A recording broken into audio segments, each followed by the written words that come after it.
नमस्कार, न्यूज 18 के digital platform पर आपका बहुत स्वागत है। मैं हूं आपके साथ अंशिका पाठक। यूक्रेन ने इस बार रूस के गर्दन पर वार किया है। जी हां, यूक्रेन की सुरक्षा सेवा ने 4:44 पर तड़के एक खास ऑपरेशन के तहत क्रीमिया ब्रिज को तीसरी बार निशाना बनाते हुए जबरदस्त धमाका किया, जिससे ये पुल जो है अब क्रिटिकल कंडीशन में पहुंच चुका है। खास बात तो यह है कि इस बार हमला समुद्र के अंदर से किया गया। पुतिन ऊपर देखते रहे लेकिन नीचे ब्लास्ट हो गया, जिसे यूक्रेन ने महीनों की तैयारी वाला मिशन बताया है। समंदर में बना 19 किलोमीटर लंबा ये पुल रूस को क्रीमिया से जोड़ता है। यूक्रेन ने एक हफ्ते के भीतर ही दूसरी बड़ी तबाही मचाई है। 1 जून को ड्रोन हमले के बाद इस बार उसने पानी के अंदर धमाका किया, जिससे रूस हिल गया है। यूक्रेनी रक्षा मंत्रालय ने बताया कि यह ऑपरेशन कई महीनों तक योजना और निगरानी के बाद अंजाम दिया गया। @डिफेंस यूके आधिकारिक पोस्ट के अनुसार SBU एजेंट्स ने पुल की अंडर वाटर सपोर्ट पिलर्स में विस्फोटक लगाए, जिन्हें आज सुबह 4:44 पर डेटोनेट किया गया। विस्फोट में करीब 1100 किलो TNT के बराबर विस्फोटक इस्तेमाल किए गए, जिससे पुल की नींव को समुद्र तल से गहरी चोट पहुंची है। रूस ने 2013 में क्रीमिया को यूक्रेन से छीन लिया था। यूक्रेन ने यह धमाका रूसी सेना को हथियारों की आपूर्ति रोकने के लिए की है। क्रीमिया के जरिए रूस लगातार यूक्रेन के सीमावर्ती इलाकों में हवाई हमले कर रहा है। यूक्रेन ने तड़के 5 बजे के करीब यानी कि 4:44 पर यह धमाका किया, जब सुरक्षा थोड़ी ढीली रहती है। उसने कई महीनों तक रेकी कर क्रीमियाई ब्रिज को जमींदोज करने का ऑपरेशन रचा। 13 किलोमीटर लंबा ये पुल अब किसी भी वक्त पूरी तरह से गिर सकता है। क्रीमियन पुल को केर्च ब्रिज भी कहते हैं। रूस और क्रीमिया के बीच ये रेल एंड रोड ब्रिज जीवन रेखा की तरह है। रूस ने क्रीमिया पर कब्जे के बाद ये पुल तैयार कराया।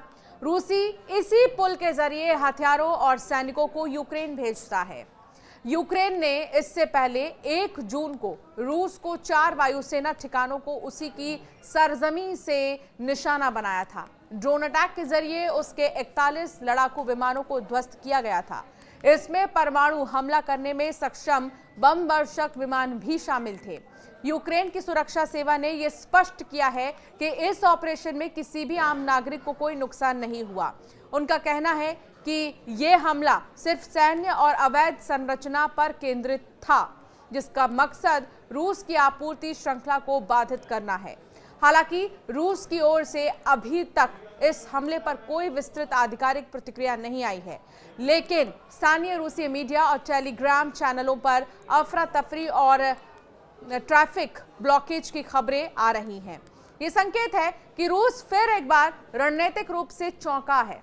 यूक्रेनी अधिकारियों ने बताया है कि 3 साल से जारी युद्ध को समाप्त करने के लिए प्रत्यक्ष शांति वार्ता में कोई प्रगति नहीं होने के एक दिन बाद उत्तर पूर्वी शहर के केंद्र में स्थित इमारतों और एक अस्पताल पर रॉकेटों की बौछार कर दी गई। ज़ेलेंस्की ने कहा कि सुमी पर दागे गए रॉकेटों में से एक इमारत की दीवार में घुस गया, लेकिन विस्फोट नहीं हुआ। ज़ेलेंस्की ने टेलीग्राम पर एक पोस्ट में लिखा, इस युद्ध को समाप्त करने से जुड़ी रूस की इच्छा के बारे में आपको बस इतना ही जानना चाहिए। ज़ेलेंस्की ने कहा, यह स्पष्ट है कि वैश्विक दबाव के बिना अमेरिका, यूरोप और दुनिया के सभी सत्तारूढ़ लोगों की निर्णायक कार्रवाई के बिना संयुक्त राष्ट्र के अनुसार इस युद्ध में अब तक 12,000 से ज्यादा यूक्रेनी नागरिक मारे गए हैं। साथ ही लगभग 1000 किलोमीटर लंबे अग्रिम मोर्चे पर दोनों पक्षों के हजारों सैनिक भी मारे गए हैं। शांति समझौते के लिए अमेरिकी नेतृत्व में जारी प्रयासों के बावजूद युद्ध जारी है। पुतिन युद्ध विराम के लिए सहमत नहीं होंगे। इस्तांबुल में सोमवार को हुई वार्ता में युद्धरत देशों के प्रतिनिधिमंडल मृत और घायल सैनिकों की अदला बदली करने पर सहमत हुए थे, लेकिन युद्ध समाप्त करने के लिए उनकी शर्त बहुत अलग रही हैं। संयुक्त राष्ट्र के अनुसार इस युद्ध में अब तक 12,000 से ज्यादा यूक्रेनी नागरिक मारे गए हैं। साथ ही लगभग 1000 किलोमीटर लंबे अग्रिम मोर्चे पर दोनों पक्षों के हजारों सैनिक भी मारे गए।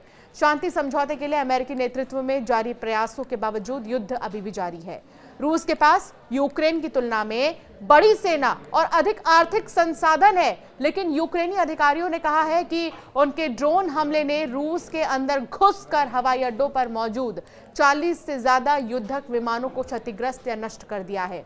यह हमला क्रेमलिन के रणनीतिक शस्त्रागार और इसकी सैन्य प्रतिष्ठा के लिए भी एक गंभीर झटका था। तो फिलहाल ऐसा धमाका यूक्रेन ने रूस में किया है, उस क्रीमिया के पुल पर किया है, जिसको सोचना रूस के लिए मुश्किल ही नहीं नामुमकिन था। लेकिन बावजूद इसके ये तगड़ा झटका यूक्रेन की तरफ से रूस को दिया गया है। अब देखना होगा कि रूस का अगला कदम क्या होगा इस पर। आप जरूर हमें कमेंट कर बताएं आपका क्या मानना है इस टॉपिक पर।